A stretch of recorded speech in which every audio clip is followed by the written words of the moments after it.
سلاف أمريكا وإسرائيل شريوا بردوامة دجي ريجيما إيراني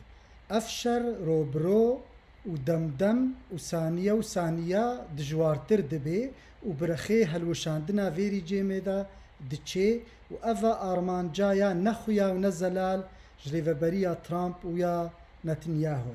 جبير نكن ترامب بريا دمكي قوتبو أفدم دما هلوشاندنا وشكاندنا في ريجيمي تمامي جبرولو أم دبينن قالك يعني خال وسدم هنق وأفريجيم بي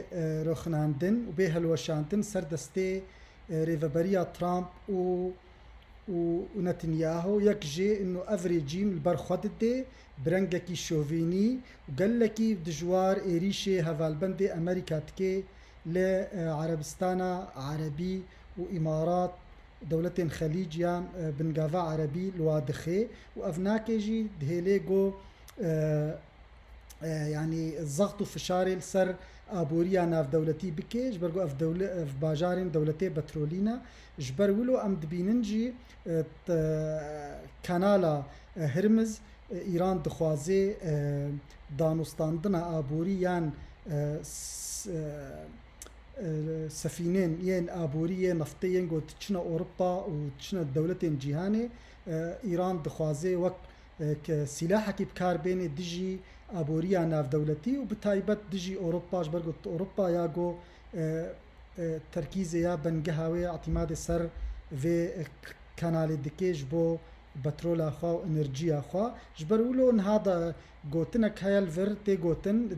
اگاهي عندد بيجند بترامب نزيك دور 10,000 ودصد لشكرين تايبت يمارينز بشيني ب جبو باراستنا في كانالي دجي ريجيما ايراني وبكي ومديت ايروجي ترامب شرد جوار كر والجزيرة خارك خست بريا نيف ساعة الجزيرة خارك خست وبمباران كر اف جزيرة خارك بنجهكا قالك استراتيجي وابوري جبو ابوريا ريجيما ايرانيا وديرو كده تبيجن بصري صدي نوت وهشت ايران بنجهاوي ابوري اعتماد سر في جزيرة دكي ودرياويرا هناردنا يعني إيران غازا خو بترول أخوا دريا في جزيرة هنار تكرنا بترول دكي ودشيني دولة جيهاني جبرلو ترامب الفي جزيرة خست جبو كاربي في جزيرة جدست إيراني بخي ودرجيما إيراني دواري استراتيجي دو أبوري دا قلكي ضعيف بكي وأفناكي دهيلي الشر ريفابريا ترامب دجي رجيما إيراني بكفي قوناغا كنودا يا مرحلة كنودا يعني انهاتي قوتند هندروي كوچكا سبيدا وبنتاغوني دا انه دخوازن دانوستاني دكن بإسرائيل بإمكانية جو هيزين بجي يعني هيجين سر عردي بشينا خاكا إيراني جبو شربكن وجبو كاربن دستي خدين سر موچكن يان سلاحين نووي ويورانيون أمريكا تخوازي يادي ترجي تخوازن بي اوبراسيونا تايبت رابن دجي حرس ثوري إيراني وفيلق القدس بكن لي تشتكي فرمي حتى انها نينا دهندرو واشنطن بس دانوستاندنكا وسيناريو خططا بلانا دكن جبو في تشتي وجبرغو ترامب دخوازي كتيوي قوناغا قال لك جدي انه تشينابي أمريكا وإسرائيل فقرن جا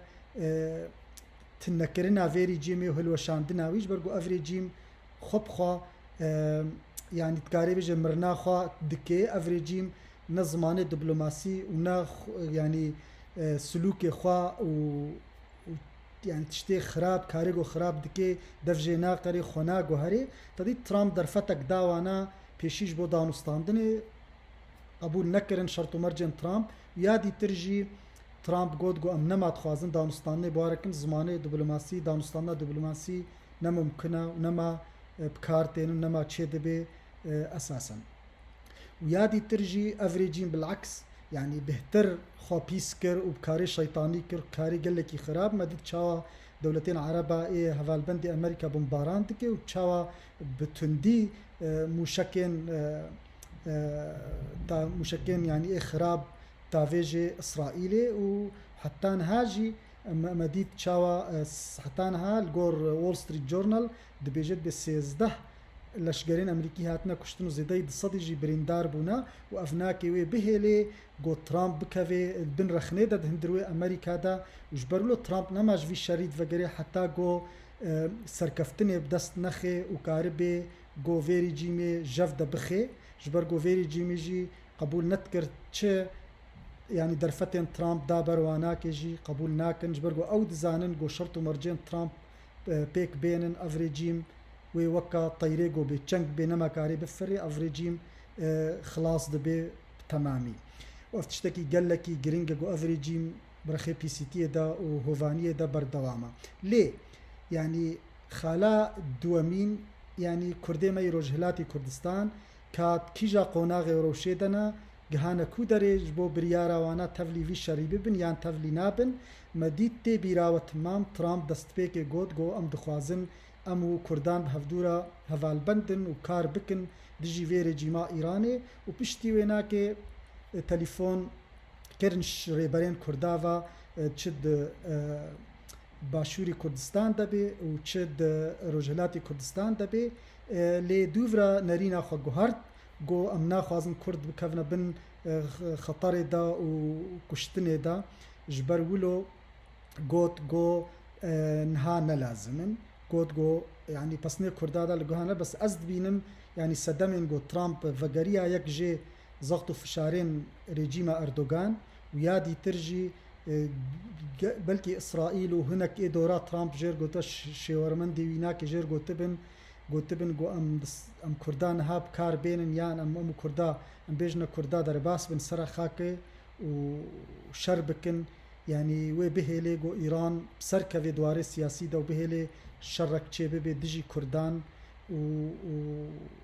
ويادي ترجي يعني ام دزانن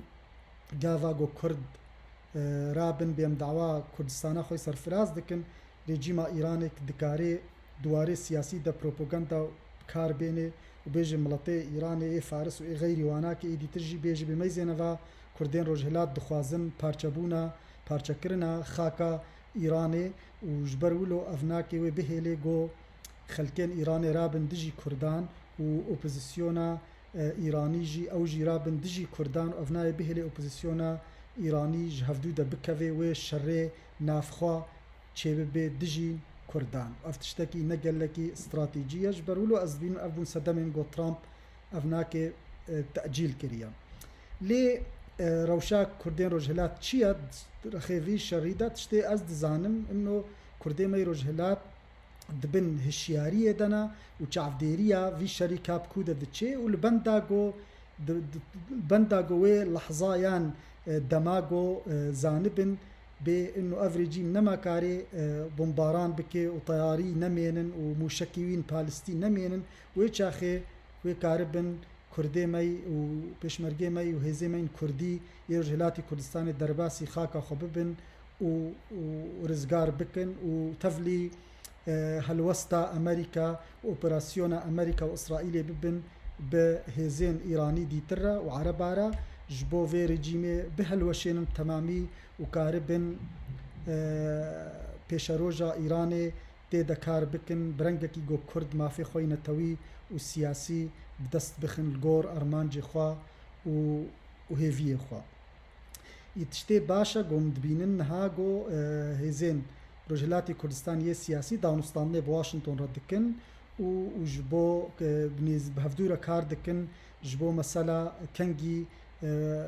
يعني ودست بي بكن شر وتفلي الشر ببن بس تشتي قال لك جرينجو مديد شاوا هرشش هزين سياسي كردي بونا يك و هف بيمانية خوا يا يكبون تشيكرون افتشتكي قال لك استراتيجي بو قال لك جرينج بو راستا قال لك وارين سياسي دو ارمانجي خوي سياسي نيكن لي دوی ببنا یک جبرگو اف درفتک دیروکیت ویج دستی خو نبن گو وی جارج دستی خو بن 100 سال دی افریجیم دی سفگاری سرلنگی خو بسکنی و گلکی کردا به ایشنه تپیش روجی دا و ام دزانن يعني رژیم هزيمه سياسي الكردستان روجهلات يعني اف زيدي 8 سالي خباتي وتيكوشين دكن دجي ريجيما إيراني وأم دبي نجو لي أم فهم دكنجي مطرسية واناكي وهشياريا درخي بهوري بريفبريا ترامب نابي جبرقم أو دزانين بيشاوا چهات سري ديروك دسري باشوري كردستان ما تشاوا ديت كسنجر صلاح هفتي وبنجادا خيانتا رحمتي مال مصطفى البرزاني كرن واو سوفييت ودمهابات دجي وعدي كرن واو سوفييت وجمهورية مهابات بشتا خداني دا وقاضي محمد بدار فكرن رجيما إيراني ومديت 2017 ريفبريا ترامب چلو خيانتا هريما كردستان كرن دواري ريفرندوم دا وهزين ورجيما إيراني وبغداد وأنقرة متشاوا ديت دور بيش كرنا هريما كردستان كرن حشد الشعبي كتخاكا كردستاني وقلق كارين قريج وقمار دوردا كرن ومديت شاوا ريفبريا ترامب خيانتا كردا كرن بمسألة عفرين دا برجواندين أردوغان بيك آنين و إيصال جي مديد شاوا ديسا ترامب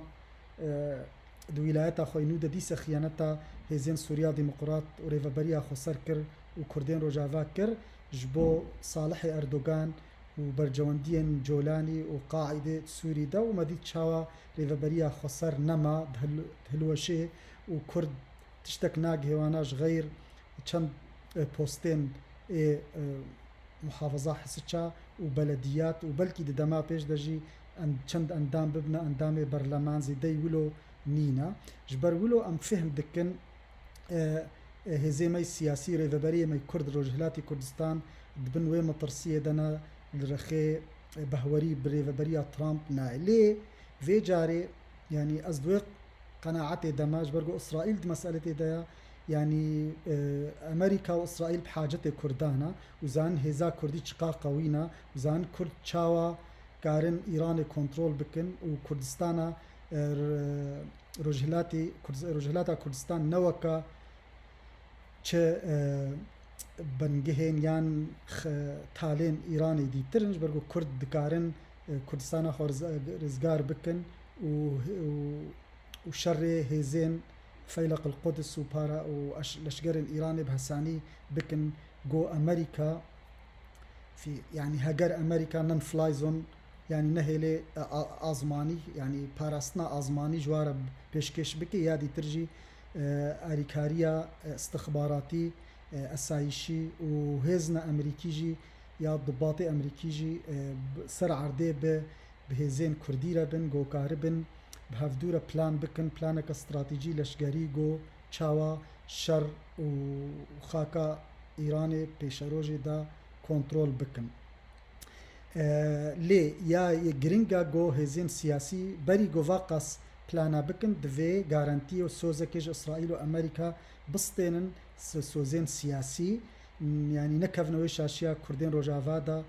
جو ت غارانتي سياسي أمريكا نسطان دبون بس شري داعش وإرهاب يتكرن جبرولو أمريكا بحساني بشتا خداوا وخيانتا وكر جبرولو دفي كردين روجهلات غارانتيه وسوزيج أمريكا بسطينن دواري سياسي دا إنه باراستنا وبيك يعني أرمان جن نتوي وسياسيين كردين روجهلات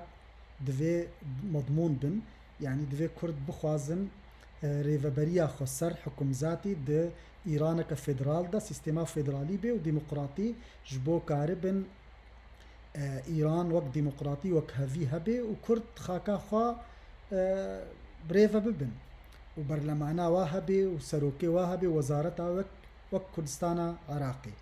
لي أفنا أف غارانتي دفي غارانتيك بي دريا أوروبا رجي برلمانا أوروبي رجي وإسرائيل رجي وأمريكا في جاري بكي في ناكش برغو أمريكا يعني نكارت تشتكي جوهرتني دا إيران دا هندرو إيران دا بكي بي كردين روج هلاك افتشتكي قلكي جرينجا ودفي كرد سرفينا كار بكن بشكلكي جدي وبنجهي ياندي ترجي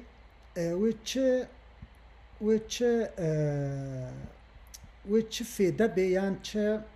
تشتي باش ويل كردا وگري گو يعني هف پیمانيا كردي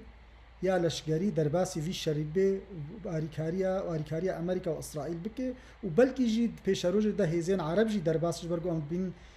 رژیم هوف یا ایران شر نسکنانیا و بمباران بترول بیرین بترول و غازی دولتين عرب جي دكي و افناتشتكي دهيلي جو داوياوي يان هلوشاناوي نزيكتر ببي هفبيمانيا كردي يا هزين كردي در تفلي في شري ببن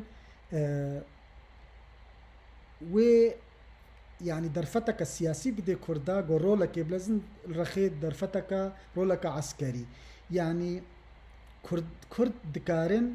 ريجيما إيراني ولشجري وينا ارتيشا ويناكي قلكي ضعيف بكن بخنا قوناغكا نزيكي مرنج برغو شرفان كرد إيروجافاي كردستاني كارن هيزين يان لشكا ارتيشا إيراني قلكي ضعيف بخن وجلنج بخن يعني وضعيف بكن وعديقو شر دجيوا تشيببي وافناكي وبهلي جبرغو ام دبينن وعدي غافا هيزي ماي كردي روجافاي كردستاني كردستان خل ور يا روجافاي كردستان كنترول بكن افنا وبدي خياكرن بتشاوا ارتيشا ريجيما ايراني قلكي ضعيفه وش قوام كتيا تايبت رخي يعني باشور يان روجافاي ايراني ليه دوه كرد هاي جويت اشتي هبنجي جو ايران دكاري بيجي بميزنا وعدي غافا جو كرد كردستان خوي ايراني يعني كردستان رجلات كنترول بكن ريجيم يتشبكي يعني تايبت ريجيم بيجي بروباغندا ودراغانتنا خد اعلام دي بيجي ميزنا كرد خوازن كردستان خو سرفراز بكن يا ازاد بكن وخاكا ايراني بارچا بكن و بهلي ملت فارس تحريض بكي جبو رابن دجي كردان و بهلي جي اوبوزيسيونا ايراني جي دجي كردا رابي و اوبوزيسيون بارچا ببي يكيتياوي بهلوشي وافناوي بهلي جو شركي نافخوي يعني شركي اهلي نافبرا ايرانيا دا دجي كردا تشي ببي وافناكي دوی کرد هیچ وینا هبن و تنسیق بکن به امریکا و اسرائیل راج برگو ایران وی چاخی به کردان گلکی بده کشتن و مجازره و انفالا بین سریوانا و بمليونا بهزاران و بخي زندانا دی لی هاگر کرد گارانتیج امریکا و اسرائیل بستینن و امریکا و اسرائیل يعني آریکاری که خرد استراتيجي ولوجستي واستخباراتي وسياسي بدي كردا وهنجي ارمانجن كردان ين استراتيجي امريكا واسرائيل وبقى هنا هفدو وبقى ارمانجا خويان وبقى بلانا خو هنجي كرد دكارن هزين كردي دكارن هزين يان لشكري ايرانيين بوچ بكن يان واناكي يعني كنترول بكن يان سربيش بكن سردور بكن ده درخي يعني منطقة يا غربي دا منطقة روج آفاي إيراني بكن جبو كاربن جور نلا بطن ودكارن تا لاطلاطي بكن هنجي و خلكين إيراني يعني خو بيشان دانا ورابرينا باجار مظن دا بكن ودركفن مظاهرات بكن ديجي في ريجيمي وكنترول بكن دزجهن دولتي وبهلن افريجيم يعني بنجهاوي يا خلكين نميني يا كملتي وافناكي بهيليجي جو يعني ريجيم نكاربي va خلكي بدي كشتن وقرتنج برجو وهز بن دور بيش كرنا هزين كردي ده بن هزين ايراني يادي ترجي كرد دكارن اف بنجهن ابوري ريجيمي يان يعني مستودعاتين ايه تشكان واناكي واجي كنترول بكنج بو اف ريجيم تشتكي وينامي نكاربي البرخو بدي وشربكي يادي ترجي افناوي به لجو كرد فينا بدست بخن واف ضغطوا في الشارع وايريشن جو رجيم ايران دجي دولتين عربة دكنو اسرائيلي وكين ببن واف ضغطوا في الشارع كين ببدجي واجي وهاجر هزين كردي باشوري ايراني كنترول بكم خاكاوي ناكي ودستي خدا بهلن افناكي دهيلي جو يعني جهكي يعني جهكي تاني تشي ببي يعني بين كنترولا كردادا يعني منطقة كعازل تشي ببي افناكي قلكي فيدي جبو اسرائيلي ودولتين اوروبا بكي في حال كرد هجرا جو كرد فيناكي في منطقة جو بدستي خو بخن افقا السدمين جو مقوتنا ونهام بحث كرنا افناكي وزائدي آریکاریان ئەمریکانیا لۆجستی و استراتیجی و ئیسرائیلش کوردارە ئەڤناکێ